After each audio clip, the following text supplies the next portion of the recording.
मुंबईतल्या gateway of India परिसरातनं आमच्या प्रतिनिधींनी आढावा घेतलाय, पाहूया।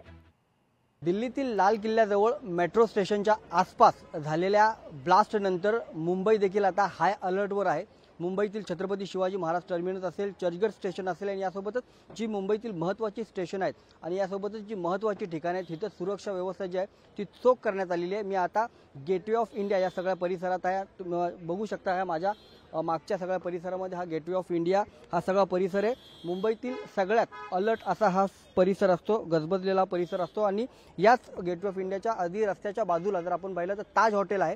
ताज हॉटेल आणि गेटवे ऑफ इंडिया असा असलेला हा परिसर अत्यंत महत्त्वाचा असा मानला जातो, त्यामुळे या परिसरामध्ये देखील हाय अलर्ट देण्यात आलेला आहे। इकडे देखील जी सुरक्षा व्यवस्था आहे ती चोख करण्यात आलेली आहे। सध्या जर मुंबईची परिस्थिती पाहिली तर मुंबईमध्ये सगळ्या सुरक्षा व्यवस्था ज्या आहेत त्या चोख करण्यात आलेल्या आहे। मुंबई पोलीस असतील आणि इतर ज्या सुरक्षा व्यवस्था असतील त्या देखील सगळ्यात चोख करण्यात आलेल्या आहेत।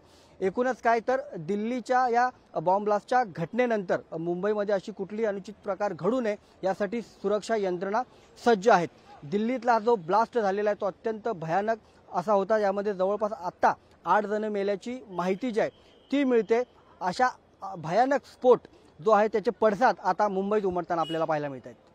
कॅमेरामॅन विनीत सोबत उमेश करंजकर, लोकशाही मराठी, मुंबई।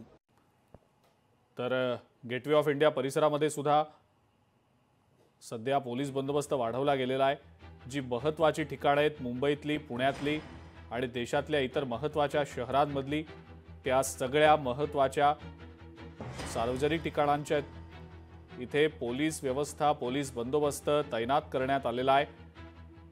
सुरक्षा यंत्रणा सगळ्या अलर्ट मोडवर आहेत आणि प्रत्येक संशयित वस्तू असेल, बॅग असेल, सामान असेल किंवा व्यक्ती असेल, या संशयित बाबींची कसून तपासणी होतीये।